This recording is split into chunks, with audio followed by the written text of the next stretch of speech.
이제 시작해 보도록 하겠습니다. 올해 한 해를 보내면서 기억에 남았던 몇 가지들,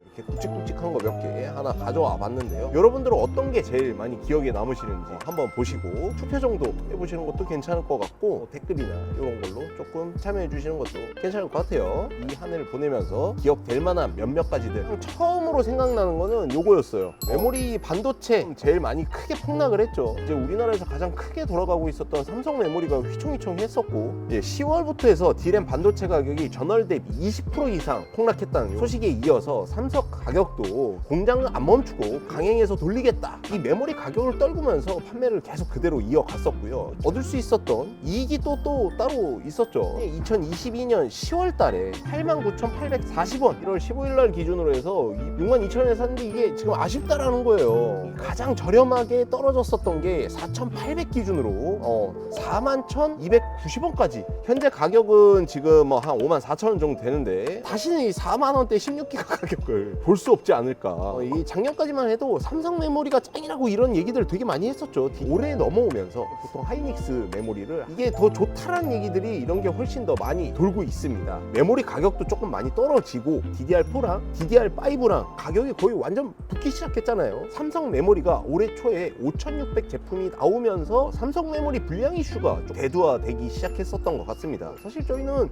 메모리 불량이 그렇게 시달리질 않았었어요. 다른 사람들이 그렇게 뭐 우리는 이렇게 당했었다 이슈 얘기들을 조금 많이 해주셨는데, 예전에 불량률을 생각해 봤을 때는 조금 있었던 것 같기도 하다. 7000번대 AMD 제품들이 출시하고 나서부터 이게 확산이 조금 급격히 많이 됐었던 것 같아요. 왜 그러냐, 7000번대 AMD랑 요 5600 요 램이랑 붙였을 때 트러블들이 이렇게 조금 많이 있었던 것 같아요. 초창기 7000번대가 조금 그런 이슈들이 조금 많이 있었습니다. 그러다 보니까 빅5 하이닉스 제품들이 오버클럭 마진이 훨씬 더 좋기도 하고요. 하이닉스 메모리 쪽으로 이렇게 평판이 조금 많이 좋아지는 건데, 오버클럭을 하시지 않을 거라면 크게 상관은 없습니다. 이 불량 이슈는 아직도 계속 이렇게 이어지고 있긴 해요. 메모리랑 가장 연관이 깊게 이어지는 것들이 이게 보통 SSD거든요. SSD 경우에는 어떤 일들이 있었는지 또 보도록 하겠습니다. 자, 그래요.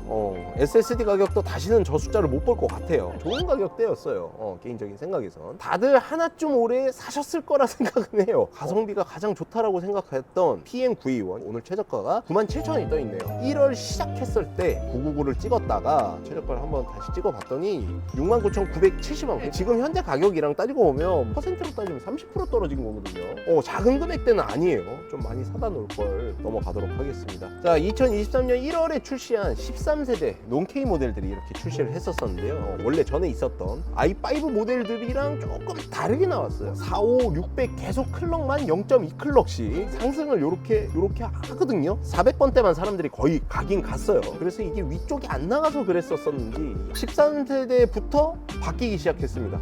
코어 수가 바뀌기 시작했어요. 코어가 4개 붙어 있고 13500은 6코어에 8코어가 같이 13600 논K 모델은 아예 안 나왔어요.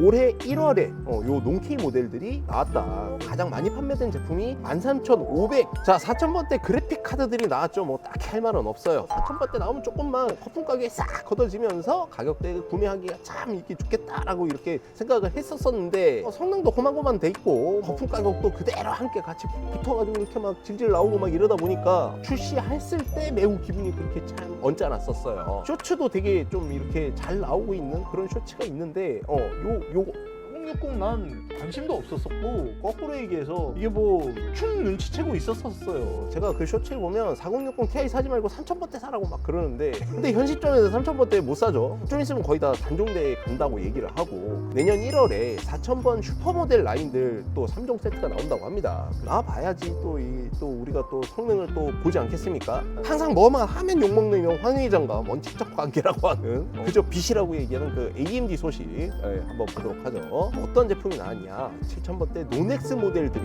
AMD답지 않은 전력량이며 발열이며 막 이런 것들을 좀 많이 보여주긴 했어요. 그 이후로 이제 X3D 모델, 지금 현재에도 게이밍 킹이라고 얘기하는 7800 X3D가 4월달에 출시를 했습니다. 7500F까지는 모두 출시한 현 시점에서 원래 AMD가 잘했던 건 약간 AMD다운 모습, 그런 것들이 있잖아요. 진짜 요번에 7000번대는 판매하면서 참 많이 좀 힘이 들긴 들었어요. 근데 뭐 나름 게임 쪽에서는 이틀보다는 더 많은 판매량을 가지고 있는 그런 느낌이 지금 현재는 굉장히 강하게. 하지만 이런 AMD도 뭐 항상 좋지만은 않잖아요. AMD 7000번대 전력 문제, 커뮤니티 사이트에 막 이런 게 한번 퍼지기 시작하면 내가 갖고 있는 모든 CPU들이 다 이렇게 될 것이다라고 사람들이 생각을 한단 말이에요. 사건들이 조금 좀 많았어요. 과열 이슈로 해서 CPU가 부풀었던 그런 사건이 있었습니다. 이 세팅 자체는 사실 그때 순정 세팅이었고요. 전압 조절 전혀 하지 않았었다고 얘기하고요.